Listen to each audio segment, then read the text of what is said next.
வேலுகிட்ட ஒரு வேலையை சொல்லிட்டா அதை பத்தி நாம சிந்திக்க வேண்டிய அவசியமே இல்லை. அப்படி இந்த கூட்டத்தை சிறப்பா ஏற்பாடு செஞ்சிருக்கக்கூடிய வேலுவர்களுக்கு என்னதான் இளைஞரணியின் தம்பி உதயநிதி நன்றி சொல்லியிருந்தாலும் தலைமை கழகத்தின் சார்பில் தலைவர் என்கிற முறையில் நானும் நன்றி கூற விரும்புகிறேன். எதிரில் இருக்கக்கூடிய உங்களை பார்க்கும்போது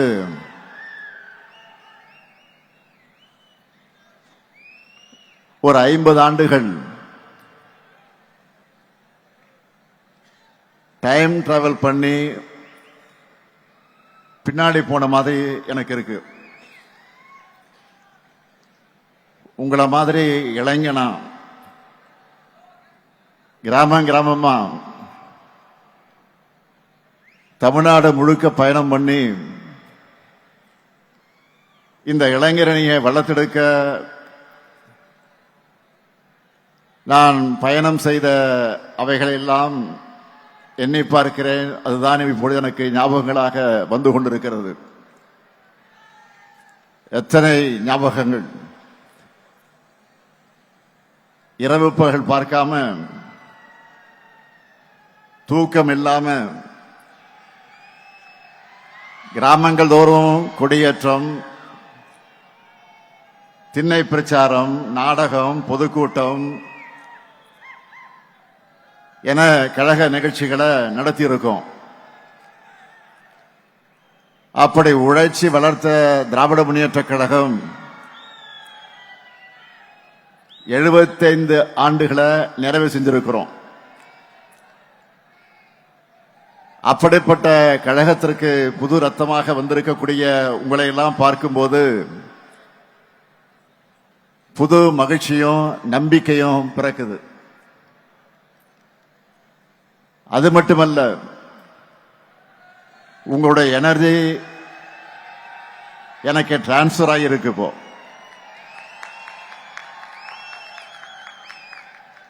இந்த மாபெரும் இயக்கத்தை பேரறிஞர் அண்ணா அவர்கள் தொடங்கினப்போ அவருக்கு வயசு 40. தலைவர் கலைஞருக்கு 25 வயசு தான். பேராசிரியர், நாவலர்னு பலரும் அவங்களோட இருந்தவங்க அத்தனை பேருக்கு 20கள் தான் இருந்திருக்கிறாங்க. அவங்க எல்லாம் எப்படி ஃபயராக இருந்தாங்க என்பதற்கு ஒரு எக்ஸாம்பிள் சொல்றேன். 1941 தலைவர் கலைஞர் அவர்கள் தமிழ்நாடு தமிழ் மாணவர் மன்றம் என்ற அமைப்பை உருவாக்கினார். அதனுடைய 1ஆம் ஆண்டு நிறைவுக்கு புரட்சி கவிஞர் பாவேந்தர் பாரதிதாசன் அவர்கிட்ட இருந்து ஒரு வாழ்த்துப்பா வந்துச்சு. அந்த வாழ்த்துப்பால புரட்சி கவிஞர் எழுதின வரிகள் தான், கிளம்பிற்றுக்கான் தமிழச்சிங்க கூட்டம் கிழித்தெறிய தேடுதுகான் பகை கூட்டத்தை. இந்த லைனை கேட்கும் போதே அந்த இளைஞர்கள் எப்படி ஃபயராக இருந்திருப்பாங்கன்னு உங்களுக்கு புரியும். அந்த ஃபயர் பிராண்ட் தான் நம்ம திமுக.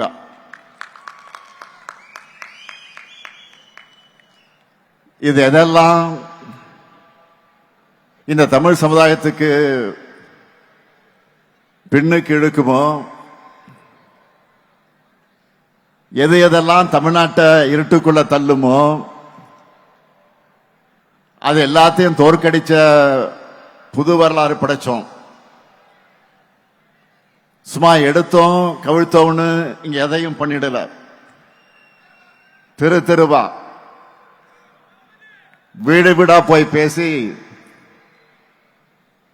டீ கடையும் சலூனுமே அரசியல் மேடைகளாக மாற்றி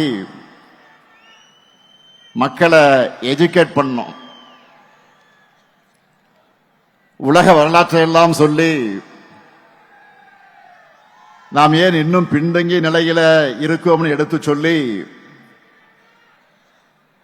மக்களுக்குள்ள நல்ல மாற்றத்துக்கான விதைய சிந்தனையா விதைச்சாங்க. அண்ணா பேசுறார், கலைஞர் பேசுறார், நாவலர் பேசுறார், பேராசிரியர் பேசுறார்னு சொன்னா மக்களும் குடும்பம் குடும்பமாக வந்து அவங்க பேச கேட்பாங்க. அவங்க பேச்சுல சொன்னதையெல்லாம் மக்கள் அவங்க அவங்க ஊர்ல எடுத்துக்கிட்டு போய் சொல்லுவாங்க. திராவிட உணர்வை அப்படியெல்லாம் வளர்த்தாங்க. தமிழை நசுக்க வந்த இந்தி ஆதிக்கத்தை விரட்டினாங்க. அதனாலதான் தாழ்ந்த தமிழகமே அப்படின்னு கவலைப்பட்ட காலத்தை மாத்தி இப்போ திரும்பி பாருங்க தமிழ்நாட்டை என்று சொல்லுகிற காலத்துக்கு நாம் வந்திருக்கிறோம். அவங்க ஜெனரேஷன் அடுத்த கட்டத்துக்கு நகர்ந்ததும் அவங்களுடைய உழைப்பையும் தியாகத்தையும் கொள்கை உணர்வையும் அடுத்தடுத்த தலைமுறைகளுக்கு கொண்டு போகணும்னு தலைவர் கலைஞர் அவர்கள் சிந்தித்து எண்ணி உருவாக்குனதுதான் இந்த இளைஞரணி. 1980 ஜூலை 20 மதுரை ஜான்சி ராணி பூங்காவில் இளைஞரணியை தொடங்கினோம். அந்த கூட்டத்தில் பேசின தலைவர் கலைஞர் அவர்கள் சொன்னார், சோதனைகள், வேதனைகள், தோல்விகள், அடக்குமுறைகள், சிறைச்சாலைகள், சித்திரவதைகள் எல்லாம் படைகூட்டி வந்தாலும் இந்த கழகம் அசைந்து விடாமல், தொலைந்து விடாமல், மறைந்து விடாமல் ஒளிவிட்டுக் கொண்டிருக்கக்கூடிய அடித்தளம் நம்முடைய அமைப்பு முறை. அதோட நம்முடைய லட்சிய பயணம் சேர்ந்து தொடரும்னு முழங்கினார். இளைஞரணிய அறிவிச்சிட்டோம்னு சும்மா இருந்துடல, இதுக்கான கட்டமைப்பை பலப்படுத்தணும்னு முதல்ல ஐவர் குழுவை ஏற்படுத்தினார். அதற்கடுத்து 7 பேர் கொண்ட குழுவை தலைமை கழகம் நியமித்தது. அந்த குழுவிலே நான் ஒருவன். இன்றைக்கு நாடாளுமன்றத்தில் கஜித்துக் கொண்டிருக்கக்கூடிய நம்முடைய திருச்சி சிவா, வாலாஜா ஹசேன், பரிதி இளம்பழுதி, தாரைமணியன், ஜெயம் ஜூலியஸ், பஞ்சவர்ணம் ஆகியோரெல்லாம் இருந்தோம். நாங்களெல்லாம் தமிழ்நாடு முழுக்க ஊர் ஊராக, கிராமம் கிராமமாக, தெரு தெருவாக போனோம். இளைஞர்களை சந்திச்சோம். கழகத்தோட கொள்கைகளை எல்லாம் எடுத்து சொன்னோம். தந்தை பெரியார் மன்றம், அறிஞர் அண்ணா மன்றம், சிட்டிபாபு மன்றம், எம்ஆர் ராதா மன்றம், சத்தியவாணி முத்து மன்றம், கலைஞர் படிப்பகம், அஞ்சுகம் படிப்பகம், டாக்டர் நடேசனார் படிப்பகம், TM நாயர் வாசகர் வட்டம், சர்பிட்டி தியாகராயர் வாசகர் வட்டம்னு ஊர் ஊராக சென்று மன்றங்கள் அமைச்சோம். கொள்கைகளை கூறுபடுத்தியது மட்டும் இல்ல, மக்களையும் சந்திச்சு கழகத்தை வளர்த்தோம். இந்த பயணத்துல நாங்க சந்திக்காத சோதனைகளே இல்ல, துன்பங்களே இல்ல, துரோகங்களே இல்ல. அத்தனையும் தாண்டி கழகத்தோட லட்சிய பயணத்துக்கு துணை நின்றது நாங்க வளர்த்த இளைஞரணி. இப்போ அந்த பணியை தம்பி உதயநிதி கிட்டையும் உங்ககிட்டையும் ஒப்படைச்சிருக்கிறோம். அவரும் தன்னுடைய பொறுப்பை உணர்ந்து இன்னும் பவர்ஃபுல்லா செயல்படுறாரு. இன்னும் சொல்லணும்னா இறங்கி அடிக்கிறாரு.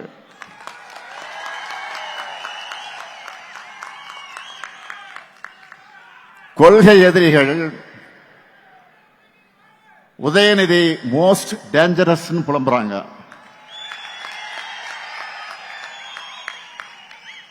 அந்த அளவுக்கு கொள்கையில ஸ்ட்ராங்கா இருக்காரு.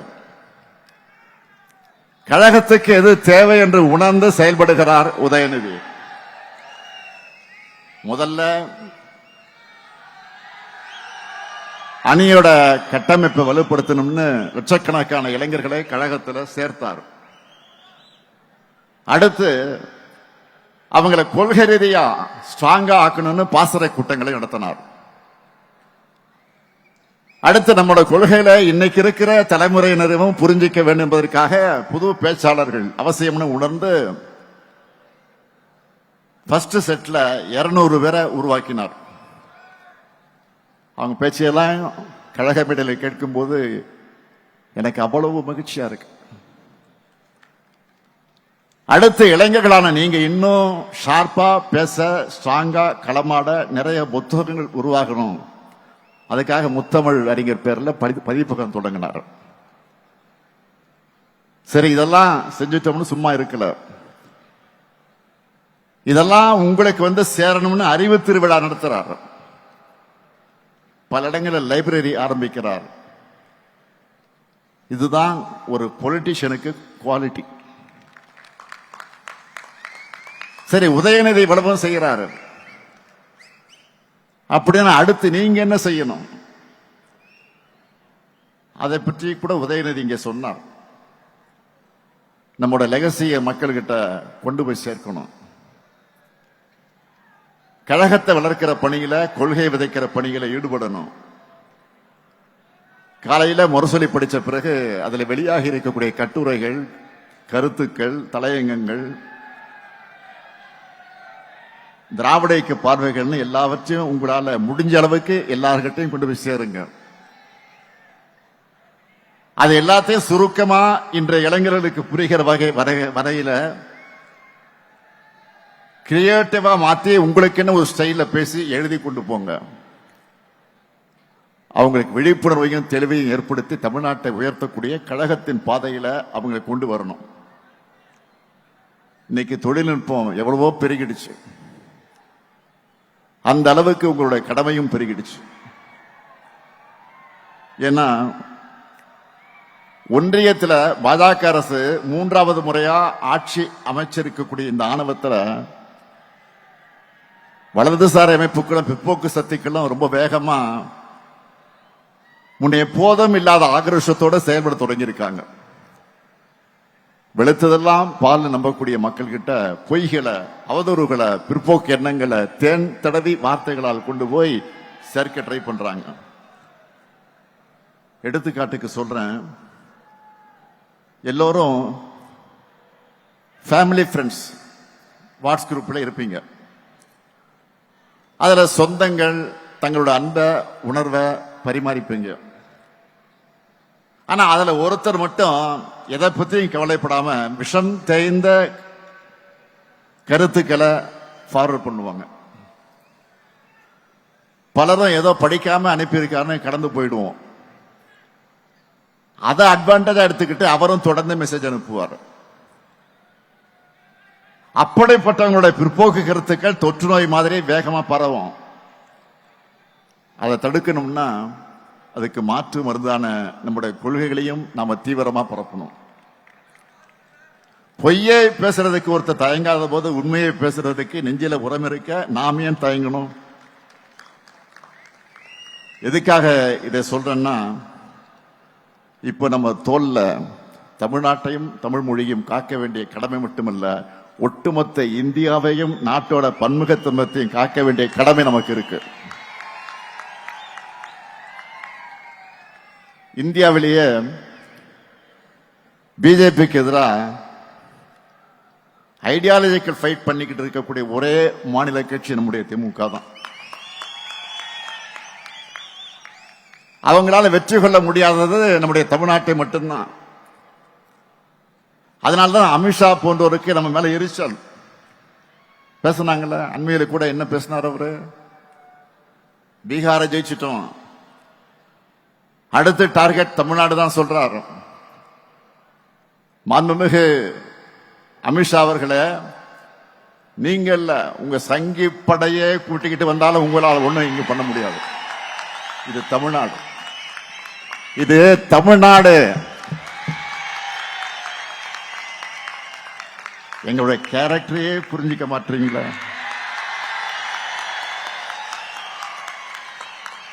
அன்போட வந்தா அரவணைப்போம், ஆணவத்தோட வந்தா அடிபடைய மாட்டோம், எதிர்த்து நிற்போம்.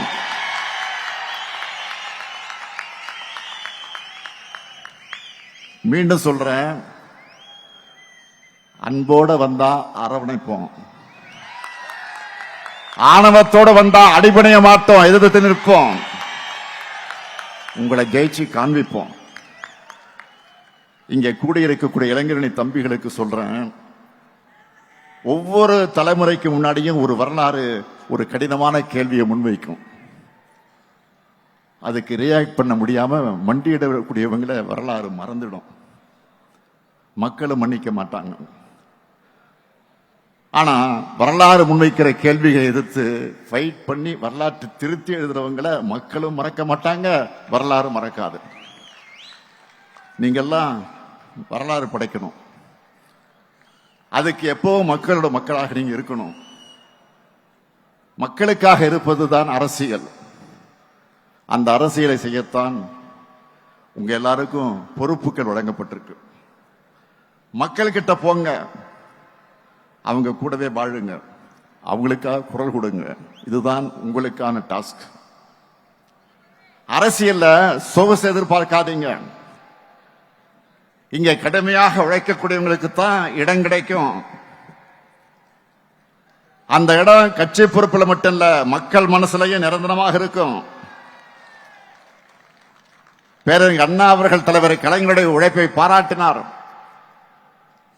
தலைவர் கலைஞர் என்னை பத்தி சொல்லும் போது உழைப்பு உழைப்பு உழைப்புன்னு தான் சொல்வார். இப்ப நானும் தம்பி உதயநிதி அவருடைய உழைப்பை பார்க்கிறேன்.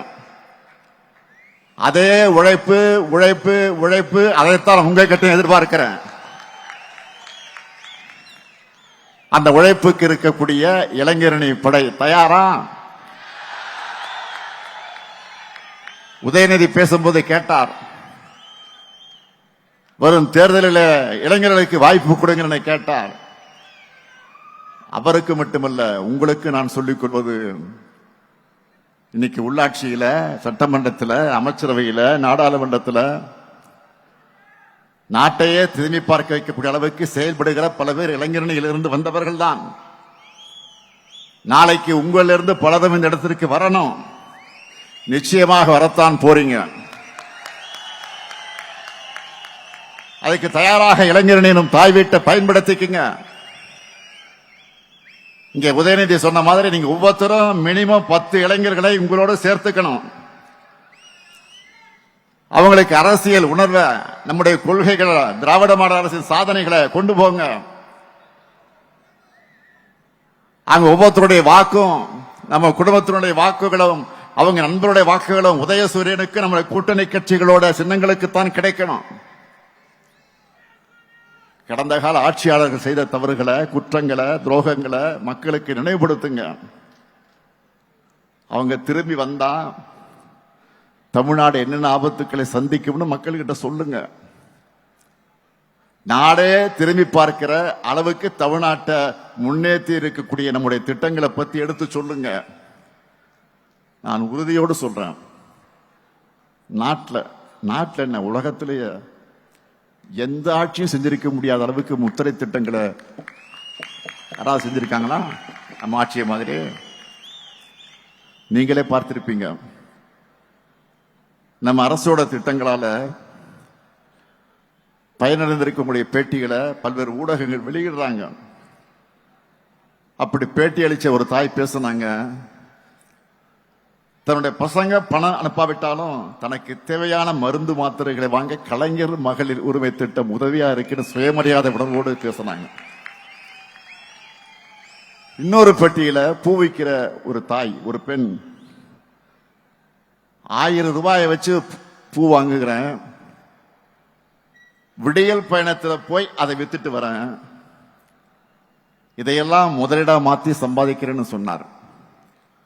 இப்படி தமிழ்நாட்டில் இருக்கக்கூடிய 1,30,69,831 பெண்கள் தங்களுடைய பண தேவைக்கு மற்றவங்களை எதிர்பார்த்திராத காலம் போய், காத்திருந்த காலம் போய், அக்கவுண்ட்ல மாசம் மாசம் பணம் வருது என்ற புது நம்பிக்கையை, தன்னம்பிக்கையை கொடுத்திருக்கு.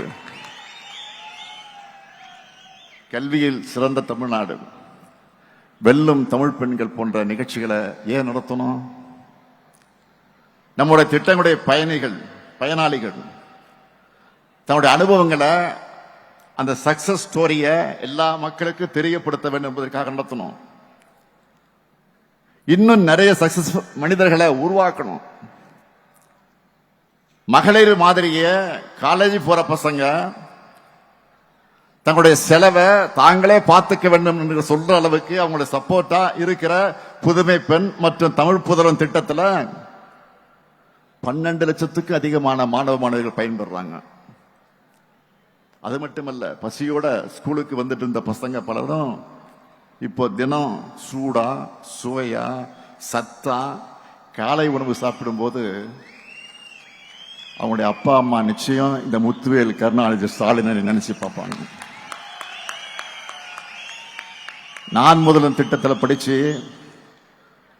நல்ல ஜாபுக்கு போற இளைஞர்கள் எல்லாம் நம்ம திராவிட மாடலுக்கு தேங்க்ஸ் சொல்றாங்க.